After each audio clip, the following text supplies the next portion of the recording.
नमस्कार दोस्तों, मैं सुनील शर्मा स्वागत करता हूं आपका अपने YouTube चैनल में। और आज मैं आप लोगों को इंट्रोडक्शन लेक्चर स्टार्ट करने जा रहा हूं आपके 5th सेमेस्टर के एक सब्जेक्ट सॉइल मैकेनिक्स का। अलग अलग स्टेट में सेमेस्टर अलग अलग हो सकते हैं, तो 5th semester is not a matter. लेकिन अगर आप डिप्लोमा कर रहे हैं सिविल इंजीनियरिंग से और आपके किसी भी सेमेस्टर में अगर आपको सॉइल मैकेनिक्स पढ़ना है, ठीक है।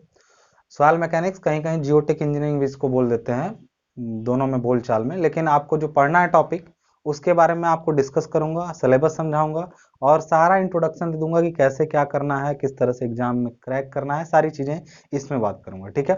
फिर लेक्चर्स 1 बाय 1 करके हम लोग कंटिन्यू करेंगे, ठीक है। तो सबसे पहले चलिए हम लोग चीजों को समझते हैं। देखिए, सॉइल मैकेनिक्स जो शब्द आता है उसका मतलब होता है, देखिए ये बहुत बाद में, जैसे बाकी सब्जेक्ट्स तो ऐसे थे कि लोग स्ट्रक्चर्स के ऊपर ध्यान देते थे कि मजबूत बने, अच्छा बने, ये सब चीजों पर तो लोगों का शुरू से ध्यान था। लेकिन सब कुछ आप अच्छा बना के क्या करेंगे जब आपकी जो सॉइल है, जिस पर आपका फाउंडेशन बनना है, जिस पर स्ट्रक्चर खड़ा होना है, वो सॉइल ही मिसबिहेव करेगी आपके साथ, या वो सॉइल कायदे से बिहेव नहीं करेंगे। तो उस स्थिति में आप कितना भी अच्छा कर लें, उस केस में आप चीजों को क्या कर सकते हैं, इसमें आप उसमें आप क्या कर सकते हैं और नहीं आपका कोई बस है उसमें।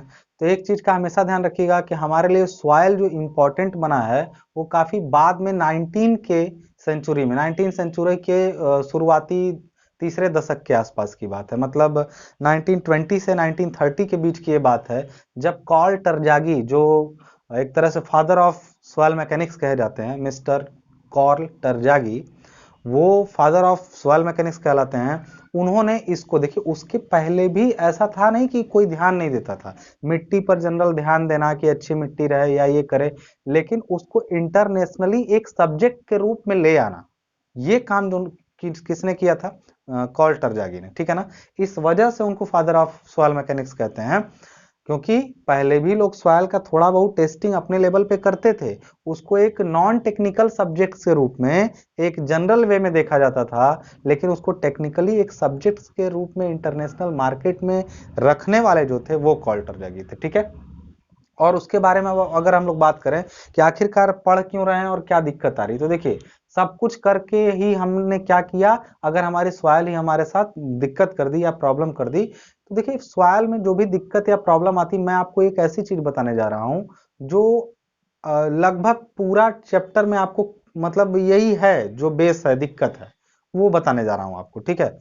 देखिए पूरे सॉइल मैकेनिक्स में ना प्रॉब्लम बस यही है, ग्राउंड वाटर।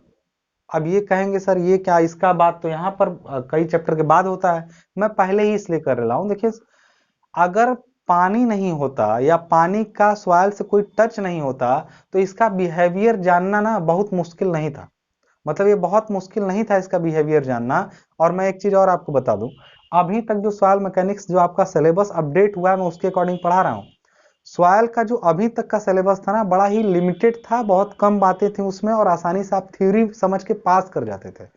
अब जो आप सुनने जा रहे हैं, इस बार से जो सिलेबस में चेंजिंग किया है, सॉइल को बहुत बेहतर तरीके से सिलेबस आपके सामने रिप्रेजेंट किया है, और इसको अच्छे तरीके से बाकी हर सब्जेक्ट के कंपेयर में और अच्छे से पढ़ना पड़ेगा।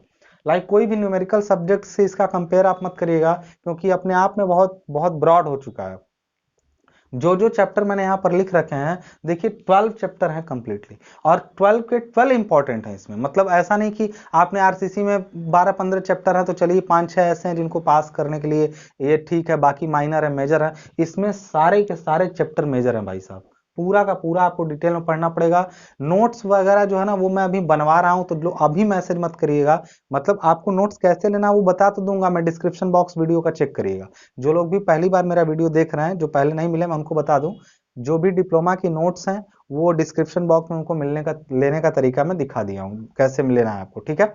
हो सकता है अभी नोट्स, देखिए ये कब वीडियो देख रहे हैं आप, मैं नहीं जानता हूँ, आप अभी तो मैं बता रहा हूँ, तो नोट्स लेने का तरीका बता दे रहा हूँ। इस सेमेस्टर के अंत तक नोट्स इसलिए क्योंकि पुरानी नोट्स इसमें नहीं चल पाएंगी, सारा नोट्स मुझे अपडेट करके बनवाना पड़ेगा, ठीक है।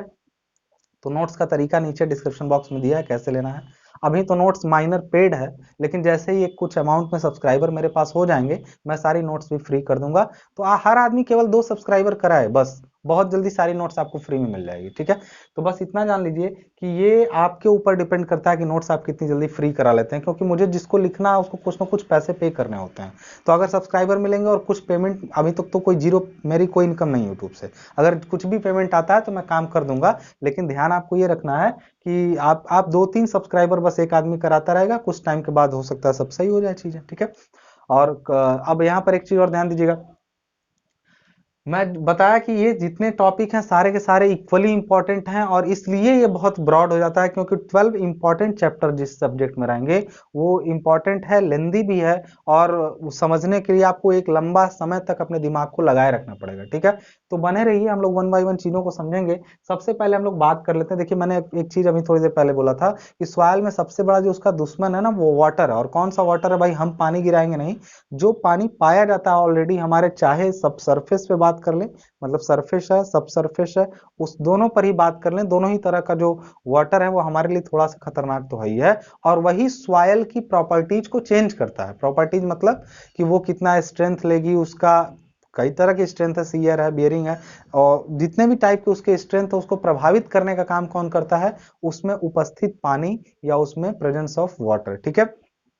उसके साथ साथ सॉइल का कोहेशन कितनी है उसमें, या फिर सारी almost all the properties of soil is somehow directly और indirectly is affected by the ground water, मतलब किसी न किसी तरह से ग्राउंड वाटर से वो कनेक्टेड है इनकी सारी चीजें।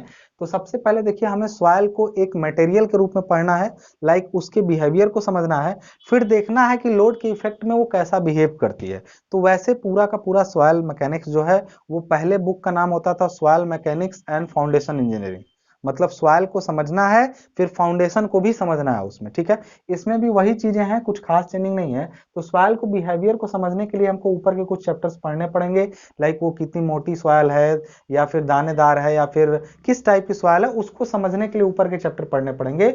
और लोड के इफेक्ट में वो कैसा बिहेव करेगा, उसके लिए मान के चलिए कि यहाँ से कुछ चैप्टर स्टार्ट हो जाएंगे जो लोड के इफेक्ट में उसका बिहेवियर बताएंगे, ठीक है। और वो कैसा डिस्ट्रीब्यूशन करेगा, क्या करेगा, सारी चीजें वो यहाँ से लेकर नीचे तक के chapter.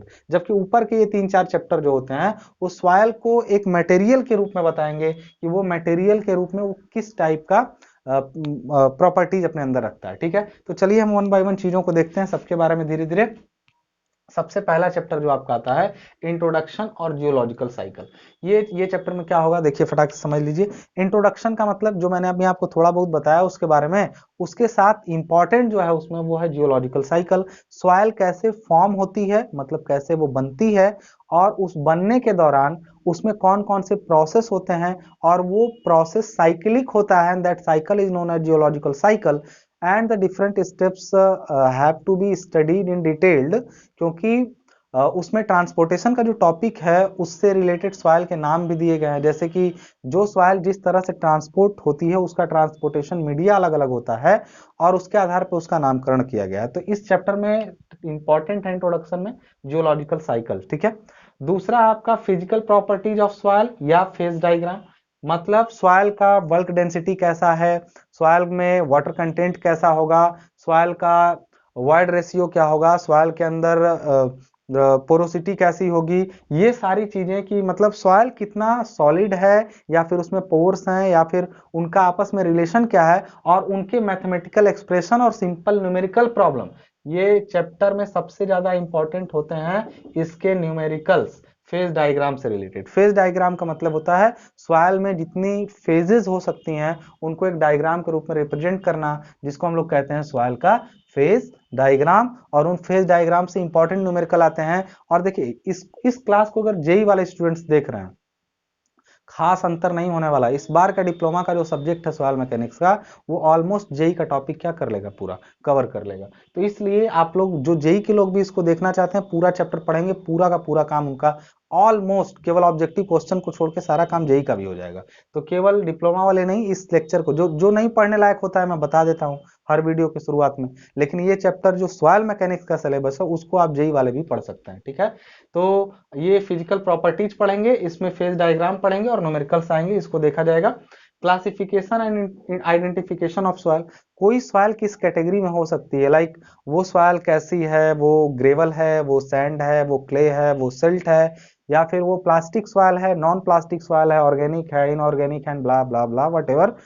There are multiple type of classification of soil, बहुत सारे टाइप के क्लासिफिकेशन है सॉइल के, और उन सबको डिटेल में पढ़ना पड़ेगा हमें इस चैप्टर में। नामकरण करना पड़ेगा, उसका नॉमिनेट करना पड़ेगा एक एक सिंगल सॉइल को, ये सॉइल इस कैटेगरी में आती है और इसका ये स्पेसिफिक बिहेवियर है।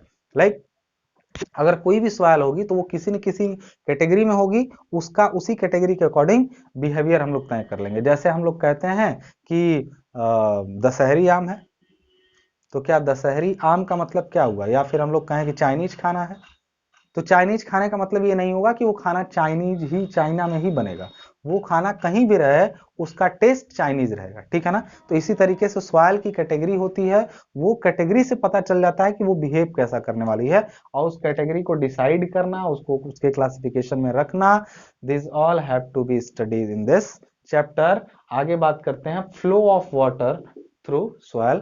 मतलब इस चैप्टर में बेसिकली आपके पुराने बुक में इसका नाम रहता था परमेबिलिटी। मैंने जब सोम का क्लास शुरू किया अभी आप लोगों का, तो जिनका सोम होगा उनको मैंने मना किया था कि आप लोग बुक मत खरीदिएगा, नई वाली नई बुक मत खरीदिएगा, क्योंकि आपको पुरानी बुक में ही से ऑलमोस्ट कंटेंट कवर हो जाएगा। लेकिन सॉइल मैकेनिक्स वाले लोगों को नई बुक लेनी पड़ेगी, क्योंकि बहुत सारा डेटा काफी ज्यादा चेंजिंग हो चुका है। तो flow of water through soil, या फिर इसको चैप्टर का नाम परमेबिलिटी होता था पहले। पानी किसी सॉइल से होके जा रहा है तो वो वर्टिकली हॉरिजेंटली फ्लो करेगा, तो उसके फ्लो की रेट क्या होगी, that depends upon the permeability which is a property of the soil, मतलब property of soil by virtue of which water can flow through its pores is called permeability, and some soils are impermeable also, by which water cannot flow, तो वैसी soil को impermeable soil कहते हैं। तो permeability के बारे में पढ़ना है, या flow of water through soil पढ़ना है, ठीक है। इफेक्टिव स्ट्रेस, और इसमें कॉन्सेप्ट पढ़ना है। जब सॉइल के अंदर पानी जाता है तो उसके अंदर उसके लोड और पानी के प्रेशर के इफेक्ट में इफेक्टिव स्ट्रेस क्या होता है, उसके बारे में आपको पढ़ना है। इफेक्टिव स्ट्रेस में ही सारे काम होते हैं, जैसे कोई सॉइल का सेटलमेंट कितना होगा, कंसोलिडेट कितना होगी वो, या उस सॉइल का कितना प्रेशर डालेगी वो किसी चीज पर, ये सारे चीजें जो है ना वो डिपेंड करती हैं उसमें इफेक्टिव स्ट्रेस पर। इफेक्टिव स्ट्रेस में आपको केवल कॉन्सेप्ट पढ़ना है, इसमें डेरिवेशन वगैरह इसमें आपका नहीं पढ़ना, आपको इफेक्टिव स्ट्रेस में जनरल चीजें पढ़नी है। वैसे ये टॉपिक बहुत लंबा है, लेकिन चलिए इसको आप थोड़ा सा कम ही पढ़ेंगे। इसमें बोला है कि केवल आपको कॉन्सेप्ट जान लेना है कि what is the effective stress, ठीक है। ये पहले नहीं था, पहले आपके बुक में बहुत कम दिया था, लेकिन अब अलग से चैप्टर बनाया तो ये अच्छा किया है इसने, क्योंकि जेई में बहुत ज्यादा इंपॉर्टेंट है ये चैप्टर। आगे बात करते हैं डिफॉर्मेशन ऑफ सॉइल। डिफॉर्मेशन का मतलब यहाँ पर एक तरीके से आप कह सकते हैं कि लोड लगने पर या फिर नेचुरली या फिर आर्टिफिशियली सॉइल डिफॉर्म होती है, और उस डिफॉर्मेशन को कहीं ना कहीं हम लोग एक सिंपल लैंग्वेज में कंसोलिडेशन भी कह सकते हैं, ठीक है। कंसोलिडेशन एकमात्र ही डिफॉर्मेशन नहीं है, लेकिन मेजरली डिफॉर्म जो सॉइल होती है वो कंसोलिडेशन की वजह से होती है। कंसोलिडेशन का मतलब होता है कि consolidation is a process which occurs naturally in which soil settled, मतलब ऐसा कंसोलिडेशन एक प्रोसेस है जिसमें सॉइल लगातार सेटल होती जाती है नेचुरली, ठीक है ना। तो कंसोलिडेशन क्या है, मतलब सॉइल को कहीं पर अगर घर मकान आपने बना दिया तो उसके प्रभाव में लगातार धीरे धीरे सॉइल बैठती जाती है, बैठती जाती है, आप उसको शुरू में कितना भी पीट पाट के बैठा लें, कितना भी बैठा लें, लेकिन लास्ट में वो फिर अपने आप से भी सेटल होती है, उस प्रोसेस को कहते हैं कंसोलिडेशन। और जो आप मैनुअली आर्टिफिशियली उसको मतलब उसके ड्राई डेंसिटी को कम करते हैं, मतलब बढ़ाते हैं ड्राई डेंसिटी को, लाइक उसका वॉल्यूम कम करते हैं, तो artificial process of reducing its volume by increasing its dry density is called compaction. Compaction is an artificial process, whereas consolidation is a natural process. काफी ज्यादा टाइम्स इसमें अंतर लिखने के लिए भी आता है, क्योंकि दोनों में ही हम लोग उसकी ड्राई डेंसिटी को बढ़ाते हैं, बट इन दिस प्रोसेस, छोड़िए मैं इसको बाद में डिस्कस करूंगा क्योंकि लेंदी हो जाएगा, ठीक है। तो मैंने बताया कि डिफॉर्मेशन ऑफ सॉइल क्या है, कंसोलिडेशन को उसके अंतर्गत रखा है। Compaction is a artificial process which is done by manually by machines और अदर हैमर्स, रैमर्स वगैरह। अब आती है अगली चीज आपकी shear strength of soil. Soil में सीयर कैसे होता है और उसकी सीयर स्ट्रेंथ कितनी इंपॉर्टेंट है, ये बहुत ज्यादा जानना जरूरी है। देखिए आप अगर सॉइल को जनरली अगर देख रहे हैं कि सर सॉइल पे लोड लगेगा तो कंप्रेस करेगा, टेंशन भी बहुत कम चांस बन रहा है, और सीयर का तो कोई मतलब ही नहीं समझ में आ रहा कि सॉइल में सीयर कैसे होगी।